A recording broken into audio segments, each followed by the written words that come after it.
신명기 14장 22절부터 29절 말씀 마음을 집중하시고 함께 읽어보십니다.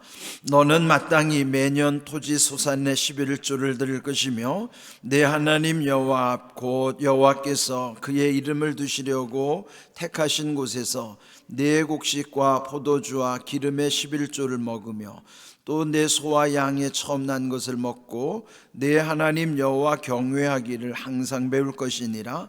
그러나 내 하나님 여호와께서 자기의 이름을 두시려고 택하신 곳이 내게서 너무 멀고 행로가 어려워서 내 하나님 여호와께서 그 풍부히 주신 것을 가지고 갈 수 없거든 그것을 돈으로 바꾸어 그 돈을 싸가지고 내 하나님 여호와께서 택하신 곳으로 가서 내 마음에 원하는 모든 것을 그 돈으로 사되 소나 양이나 포도주나 독주 등 내 마음에 원하는 모든 것을 구하고 거기 내 하나님 여호와 앞에서 너와 내 권속이 함께 먹고 즐거워할 것이며 내 성읍에 거주하는 레위인은 너희 중에 분깃이나 기업이 없는 자이니 또한 저버리지 말지니라. 매 3년 끝에 그 해 소산의 10분의 1을 다 내어 내 성읍에 저축하여 너희 중에 분깃이나 기업이 없는 레위인과 내 성중에 거류하는 객과 및 고아와 과부들이 와서 먹고 배부르게 하라. 그리하면 내 하나님 여호와께서 내 손으로 하는 범사에 내게 복을 주시리라. 아멘. 오늘 부른 찬송 49장은 11조에 관한 찬송이에요. 우리가 아마 처음 부른 찬송일 거예요. 그런 아주 중요한 찬송입니다. 또 오늘 본문이 11조의 내용이기 때문에 그 찬송을 선곡한 것입니다. 이 11조라고 하는 것은 우리 신앙에서 굉장히 중요한데도 또 교회 안에서는 아주 예민한 주제이기 때문입니다. 그런데 대개 목회자들이 이 헌금에 관한 설교는 되도록이면 피하려고 하고 있어요. 더군다나 11조에 대한 오해들이 있기 때문에 별로 환영받지 못하는 주제죠. 그렇지만 오늘 본문에서도 언급된 것처럼 우리가 무엇을 하든지 왜 해야 되는가 의미를 분명히 알면, 그리고 그 의미의 중요성을 깨달으면 거기에 대해서는 자원하여 할 수 있는 것이에요. 그래서 오늘 이 말씀도 여러분이 잘 깨닫는 은혜가 있기를 바라고요. 그래서 오늘 제목을 11조 신앙, 사실은 그 11조 신앙의 본질이 있는 것입니다. 근데 이제 오늘 이 본문을 보시면은 22절 너는 마땅히 매년 토지 서산의 11조를 드릴 것이며 그랬죠. 네, 원래 이 11조의 의미는 언제 처음 시작이 됐고 그 과정이 어떠했으며, 더 중요한 것은 예수님은 뭐라고 말씀하셨는가가 중요하죠. 그래서 예수님이 말씀하신 것이 사실 우리 삶의 제일 중요한 부분이에요. 왜냐하면 예수님은 구약의 완성이고 새로운 약속을 우리에게 주셨기 때문에 무엇을 말씀하시든지 예수님의 말씀이 우리에게는 제일 중요해요. 그래서 오늘 이 본문을 통해서 11조가 어떻게 시작됐는가를 먼저 알아야 됩니다. 성경의 11조에 대한 첫 언급은 창세기 14장에 나와요. 그는 아브라함이 그 소돔과 고모라의 포로로 잡혀있던 조카 롯을 구하기 위해서 그 318명의 군사를 이끌고 그 전쟁에 참여하죠. 그리고 그 전쟁에 승리한 다음에 롯을 다 이제 구출하고 거기서 전쟁에서 획득한 전리품을 가지고 오잖아요. 그때 이 개선하는 아브라함 일행을 처음 맞이하는 사람이 있어요. 그 이름이 멜기세덱입니다. 근데 그 멜기세덱은 아주 신비한 인물이에요. 히브리서에서 그 멜기세덱을 일컫기를 그는 평강의 왕이고 그의 이전과 이후에 대한 행적이 없다는 거예요. 아주 신비한 인물이죠. 어디서부터 왔고 어떻게 그의 일생이 끝났는지를 모르는, 다만 창세기 14장 아브라함과의 만남에 첫 한 번 딱 등장하는 인물이에요. 그를 일컬어서 말하기를 평강의 왕이라고 하는 거예요. 그럼 평강의 왕이 누굽니까? 그분이 예수님이세요. 그래서 구약에 처음 한 번 등장하는 그의 시작과 끝도 알 수 없는 신비한 인물을 구약의 그리스도가 나타난 예표적 사건으로 이해하는 거예요.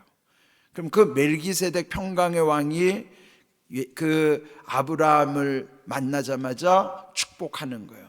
지극히 높으신 하나님이여 아브라함에게 복을 내리소서. 그때 아브라함이 그 멜기세덱의 축복 가운데 그가 한 것이 전리품의 10분의 1, 11조를 드리는 것입니다. 그것이 곧 11조의 기원, 시작이에요. 그러면 이것은 율법 이전에 아브라함이 복을 받았을 때 그에 대한 하나님께 대한 고백으로 지극히 높으신 하나님이 복을 주신다고 하는 그 평강의 왕 멜기세덱의 축복 가운데 자발적으로 11조를 드린 것이 11조 신앙의 기원 출발이죠. 그런데 이제 후대에 또 야곱도 또 하나님께 11조에 대한 약속을 하고 또 이제 여기 모세를 통해서 율법에도 11조가 얼마나 중요한 것인가를 이제 기록한 부분이 오늘 이 내용이에요. 그러면 원래 여기 11조 23절을 보시면은 거기 셋째 줄에 11조를 먹으며 또 양의 처음 난 것을 먹고 내 하나님 여호와 경외하기를 항상 배울 것이니라. 네, 원래 11조의 중요한 의미는 11조 신앙의 거기에서 교훈 또 자녀들에게 가르쳐 줘야 하는 내용은 하나님 경외하기를 항상 배우도록 하는 것이 11조 신앙의 핵심이에요. 하나님을 경외하는 신앙으로서 드려지는 것이 11조라 하는 것이에요. 그래서 우리 자녀 교육할 때요, 그 두 가지는 꼭 몸에 배도록 가르쳐야 돼요. 그 중에 하나가 주일을 꼭 지키는 주일 성수의 신앙과 또 하나가 하나님께 소득의 10분의 1, 11조를 꼭 드리는 신앙이에요. 그는 하나님이 주신 모든 것이 다 하나님의 소유고 하나님의 은혜이지만은 하나님은 왜 열 중에 하나를 하나님 것이라고 규정하셨을까요? 전체가 하나님의 소유지만 그 하나를 구별하여 하나님께 드림으로 모든 것이 하나님의 주권임을 인정하도록 하는 거예요.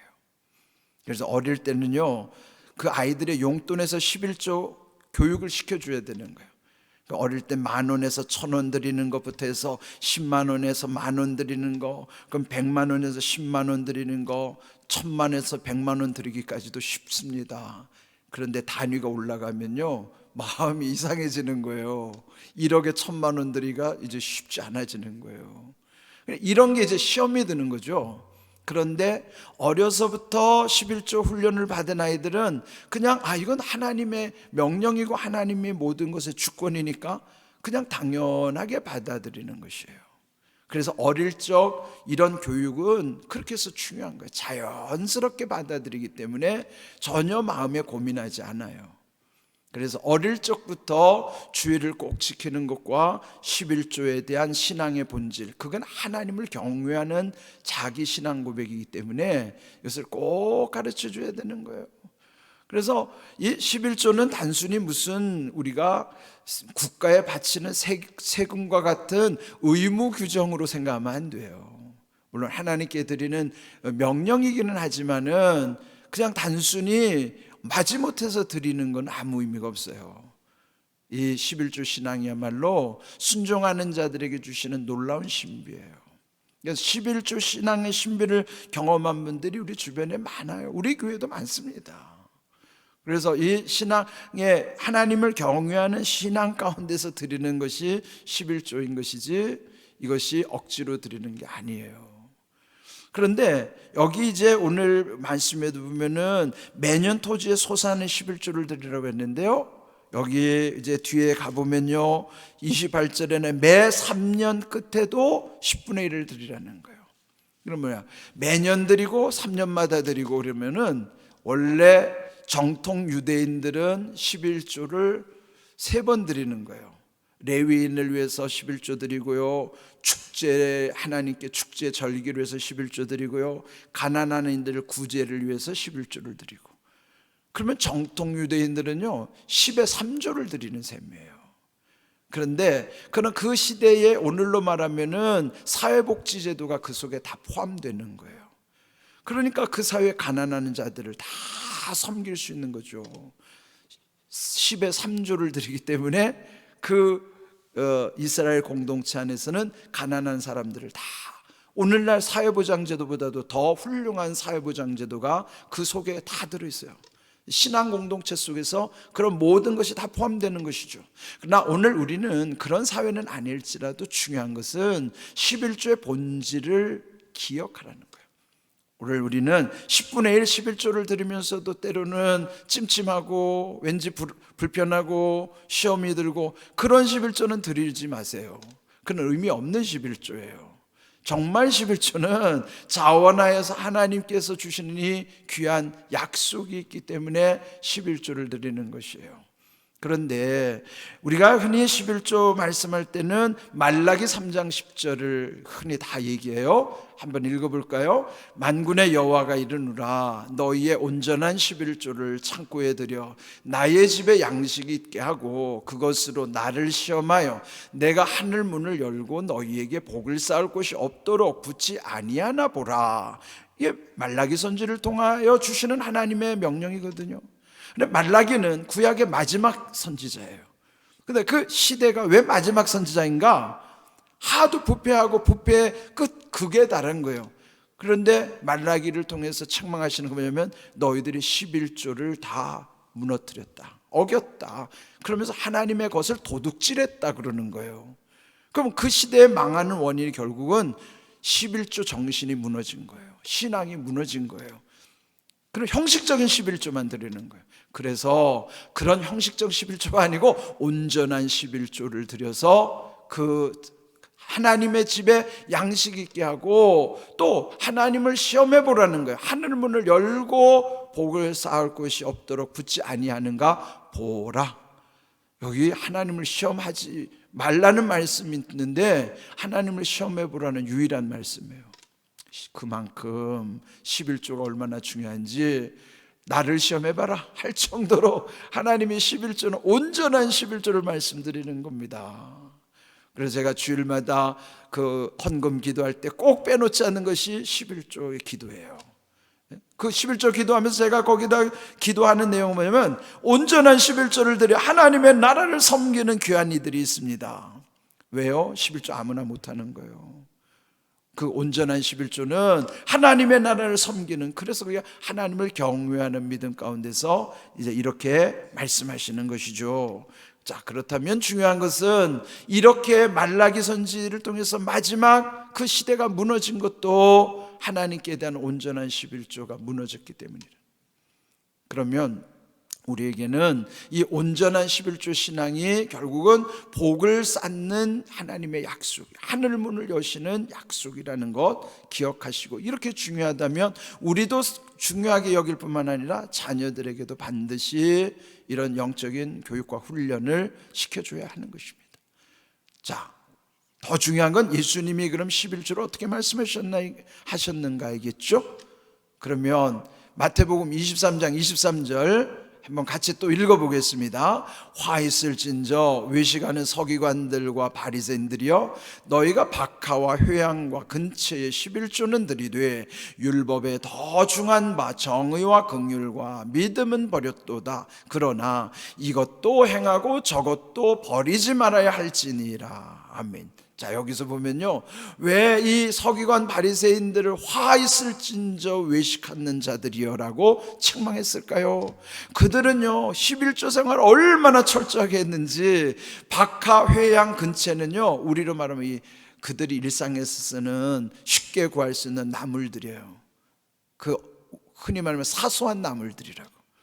우리로 말하면 텃밭에 가꾸는 채소들까지도 11조를 철저하게 하는 사람들이 이 서기관 바리새인들이에요. 얼마나 형식적으로 11조는요 텃밭에 심어놓은 것까지, 박하, 회양, 근처 이런 건 다 텃밭에 심어놓는 사소한 것, 그거 우리가 무슨 사업으로 하는 것도 아니고 그냥 집에서 먹으려고 조금 심어놓은 거, 그것까지도 정확하게 11조를 드릴 정도면 얼마나 철저합니까? 그런데도 예수님은 그런 11조는 하나님이 안 받으신다는 거예요. 왜 그렇게 철저한 11조를 왜 책망하시는가? 그렇게 형식적으로는 철저한데 그 율법에 그것보다 더 중요한 것은 정의와 긍휼과 믿음이 거기에 없기 때문이라는 거예요. 그러니까 우리가 아무리 철저하게 11조를 드린다 하더라도 그 믿음의 중심에 정의와 긍휼과 믿음이 없으면 그거 아무것도 아니에요. 화 있을진저 우리도 외식하는 자 되는 것입니다. 겉으로만 그냥 경건의 모양만 갖출 뿐이지 그건 아무 상관이 없는 거예요. 하나님 기뻐하시는 믿음도 아니라는 겁니다. 그럴 때 예수님이 여기서 말씀하신 거예요. 그러나 이것도 행하고 저것도 버리지 말라고 하는 것은 이건 뭐예요? 11조도 행하고 저것 너희들이 버렸던 것, 정의, 긍휼, 믿음 그것도 버리면 안 된다는 거예요. 그럼 뭡니까? 11조 생활 중요하다. 그런데 그 안에 놓치지 말아야 될 것, 정의의 11조, 긍휼의 11조, 믿음의 11조 되어야 한다 하는 거예요. 그럴 때 하나님이 기뻐 받으시는 온전한 11조라 하는 거예요. 여러분 너무 율법에 매이지 마세요. 그냥 뭐든지 철저하게 하는 건 중요하지만은 그렇다 보면은 형식에 매이게 되고 그렇게 안 하는 사람들에게 자기를 과시하고 싶고 또 그렇지 못하는 사람들을 괜히 정죄하는 수단이 되는 거예요. 그러니까 여러분 11조라고 하는 것은 철저하게 자기 신앙을 하나님께 고백하는 거거든요. 이제 그런 의미에서 오늘 49장을 한번 집에서 다시 한번 불러보세요. 그러니까 여러분 제가 전에 언제 그 교회에서도 보면은 두 종류의 분을 제가 봤어요. 전도하시는데 그분이 새신자에게 교육하는 거예요. 참 인상적이에요. 어떤 분은 처음에 오는 분들이 시험 들까 봐 아니야 헌금 지금 안 해도 돼, 헌금 하지 마, 나중에 믿음이 생기면 그냥 그때 해도 돼. 그러니까 헌금을 하지 말라고 가르치는 사람이 있어요. 근데 또 한 분은 자기가 헌금을 가르쳐 주는 거예요. 헌금은 이런 거. 근데 물어보기도 해요. 11조 이거는 뭐예요? 그럼 다 가르쳐 주는 거예요. 이렇게 하나님이 우리에게 복을 주시는 것이다. 그럼 그래요? 그럼 나도 해야겠네요. 이거 하면 좋지. 그러면서 가르쳐 주는 거예요. 그런데 여러분 보세요. 전도한 사람은 닮아요. 누가 전도했느냐에 따라서 그 전도한 사람 닮아간단 말이에요. 헌금을 별로 중요하게 여기지 않는 사람이 전도하면 그 사람도 헌금 중요하지 않게 여기는 사람이. 근데 헌금을 중요하게 여기는 분이 전도하면 그 새신자도요, 새가족도 아주 헌금을 중요하게 여기서 이런 진정한 믿음으로 신앙생활을 하는 걸 보는 거예요. 중요한 것은 오늘날 이런 것이 형식화되는 게 문제이지 오늘 주신 말씀 잘 새기셔서 11조 신앙의 본질이 얼마나 중요한 것인가 기억하시고 여러분들도 온전한 11조 신앙으로 이 말씀대로 이루어지는 은혜가 임하기를 주님의 이름으로 축복합니다. 아멘.